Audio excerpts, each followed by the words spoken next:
अस्सलाम वालेकुम viewers, welcome back to another video. आज के इस वीडियो में हम बात करेंगे गले की बलगम के बारे में। इस वीडियो में हम बात करेंगे कि आखिर गले में बलगम क्यों बनती है और इसके लिए कौन सा तरीका इलाज बेहतर है। आप में से बहुत से लोगों के गले में अक्सर औकात बलगम रहती होगी या फिर कुछ की बलगम तो पूरा सीजन ही रहती होगी, जो कि उनके लिए परेशानी का बायस बनी रहती है। जब आप वायरल इन्फेक्शन को ख़त्म करने के लिए किसी भी तरह के एंटीबायोटिक का यूज़ करते हैं तो वो इन्फेक्शन ख़त्म करने के साथ साथ बहुत से साइड इफ़ेक्ट्स का बायस भी बनती है। सो बेसिकली एंटीबायोटिक मेडिसिन हमारी बॉडी में मौजूद फ्रेंडली जरासीमों को ख़त्म कर देती है, जो कि हमारी कुव्वत मुदाफ़ियत को कमज़ोर बना देती है, जिसकी वजह से हमारा इम्यून सिस्टम तो वीक हो ही जाता है, लेकिन साथ में इन बैक्टीरिया के ख़त्म होने से बॉडी में फंगस की ग्रोथ भी बढ़ जाती है। चूँकि बॉडी में मौजूद बैक्टीरिया इस फंगस की ग्रोथ को पहले रोके हुए थे, तो अब ये फंगस पूरी बॉडी में फैल सकती है, जो कि साइनस की वजह बनती है। साइनस एक ऐसी कंडीशन है जिसमें हमारी नाक की कैविटी में सोजिश हो जाती है, जो कि सर दर्द, बहती हुई नाक या फिर बंद नाक की वजह बनता है। सो एक छोटी सी प्रॉब्लम को सॉल्व करते हुए आप एक बड़ी प्रॉब्लम में फंस जाते हैं, जिससे जान छुड़ाने के लिए आपको कुछ स्ट्रॉन्ग मेडिसिन का यूज़ करना पड़ता है। सो आज की इस वीडियो में हम यही टॉपिक डिस्कस करेंगे कि कैसे आप इन हैवी मेडिसिन के बगैर ही गले में आने वाली बलगम और फ्लेम से जान छुड़ा सकते हैं। पहले नंबर पर है GERD, गैस्ट्रोइसोफेगस रिफ्लक्स डिजीज़, जिसमें मैदे और खुराक की नाली के दरमियान वॉल बंद नहीं हो पाती, जिसकी वजह से मैदे का तेज़ाब यानी स्टोमक एसिड बार बार आपके खुराक की नाली में आता है, जो कि इरिटेशन करता है और स्वेलिंग क्रिएट करता है और गले में रेशे की वजह बनता है, जिसकी वजह से बार बार गला साफ करने की ज़रूरत फील होती है।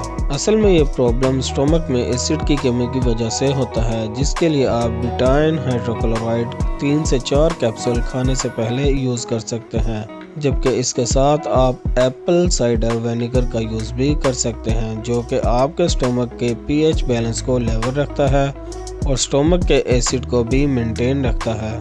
दूसरी वजह की बात करें तो पोस्ट नेज़ल ड्रिप भी एक वजह हो सकती है गले में रेशे की। ये एक ऐसी मेडिकल कंडीशन है जिसमें नाक के पिछले हिस्से से गले में रेशा टपकता है और खांसी की वजह बनता है, जो कि वायरल, बैक्टीरियल और फंगल इन्फेक्शन की वजह से होता है। असल में ये शेड या कवर की वजह से होता है, जो हमारी बॉडी के फ्रेंडली बैक्टीरिया ने एंटीबायोटिक्स मेडिसिन से बचने के लिए क्रिएट की होती है। क्योंकि अगर ये बैक्टीरिया ऐसा ना करे तो एंटीबायोटिक मेडिसिन हमारी बॉडी में मौजूद वायरल बैक्टीरिया और फ्रेंडली बैक्टीरिया में फ़र्क ही ना कर सकें। ये फ्रेंडली बैक्टीरिया हमारी बॉडी में एक ग्रुप की शक्ल में रहते हैं और अपने अराउंड एक शेड बना लेते हैं और एक ढाल बना लेते हैं, और यही ढाल इन्हें एंटीबायोटिक मेडिसिन से महफूज रखती है। जबकि तीसरी वजह क्लासिफिकेशन होती है, यानी दांतों में टाटर का जमना और आर्टरीज में प्लाक के जमने की वजह से भी ये हो सकता है। सो इसे अगर आप एंटीबायोटिक के ज़रिए ट्रीट करने की कोशिश करेंगे तो ये प्रॉब्लम मज़ीद बढ़ जाती है। इवन अगर आपने एंटीबायोटिक यूज़ की है कुछ दिन पहले या फिर कुछ मंथ पहले, देन आपको फील होगा कि आपके हलक में हर वक्त रेशा टपकता रहता है और रात को आप खर्राटे लेते हैं और इजीली सांस भी नहीं ले पाते। असल में ये इसलिए होता है कि आपकी बॉडी में फंगल ग्रोथ बन चुकी होती है और बॉडी की बायोफिल्म डिस्टर्ब होना और फ्रेंडली माइक्रोब्स का ख़त्म होना शामिल है। सो बेसिकली ये जो फ्रेंडली माइक्रोब्स होते हैं ये आपके एंटीबायोटिक यूज़ करने से बॉडी में बायोफिल्म को मज़ीद स्ट्रॉन्ग बना देते हैं और अपने आप को प्रोटेक्ट करने की कोशिश करते हैं, जिसकी वजह से बॉडी में ज़्यादा रेशा बनता है। अगर तो ये रेशा येलो है या फिर ग्रीन टाइप का है तो ये बैक्टीरियल इन्फेक्शन की वजह से होता है, लेकिन अगर आपका रेशा साफ वाइट यानी ट्रांसपेरेंट कलर में है देन ये वायरल इन्फेक्शन होता है और ये एक्यूरेट नहीं होता। इनफैक्ट बाज़ औक़ात तो आप दोनों इन्फेक्शन का इकट्ठा शिकार भी हो सकते हैं। पोस्ट नेज़ल ड्रिप में अगर तो ये प्रॉब्लम ज़्यादा सीवियर नहीं है देन आप नॉर्मल सलाइन सोल्यूशन से गरारे कर सकते हैं। इसके अलावा साल्ट वाटर से नेज़ल रिंग कर सकते हैं, मीन्स आप अपनी नोज़ की सफाई कर सकते हैं, जिसके लिए स्पेशली बोतल बनी होती है जो कि मार्केट से ईज़िली अवेल की जा सकती है।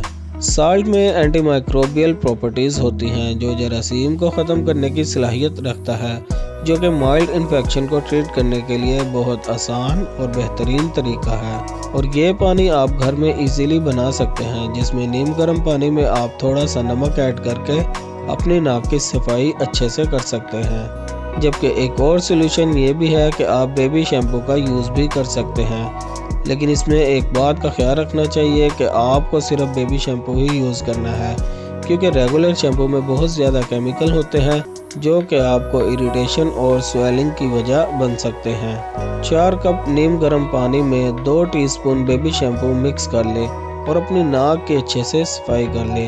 ये अमल आपको दिन में 3 से 4 बार करना है, जो कि साइनस को ट्रीट करने के लिए काफ़ी हेल्पफुल साबित होता है। यह साइनस में जमे रेशे को मेल्ट कर देता है और आप बेबी शैम्पू वाले पानी में साल्ट के वाटर को भी मिक्स कर सकते हैं, जो कि बहुत इफ़ेक्टिव थ्योरी है साइनस को ट्रीट करने के लिए। इसके अलावा पायोडीन का यूज़ भी किया जा सकता है, मतलब एक हिस्सा पायोडीन का और एक हिस्सा पानी का मिक्स कर लें और अपनी नोज़ में अच्छी तरह लगाएं।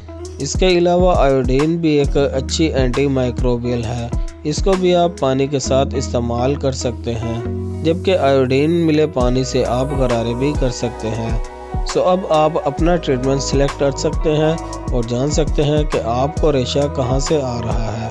क्या आपका रेशा स्टोमक से आपकी खुराक की नाली में आ रहा है, या फिर आपका जो रेशा है वो नाक से टपक रहा है, या फिर आपका रेशा आपके हलक की तरफ से आ रहा है। सो आप अपनी डिजीज़ के अकॉर्डिंग अपने आप को ट्रीट कर सकते हैं। सो गाइस, ये थी आज की वीडियो आपको कैसी लगी हमें कमेंट सेक्शन में ज़रूर बताइएगा। वीडियो को लाइक एंड शेयर ज़रूर कीजिएगा और बेल आइकन का बटन दबाना मत भूलिएगा। मिलते हैं नेक्स्ट वीडियो में, तब तक के लिए अपना ख्याल रखिएगा। अल्लाह हाफिज़।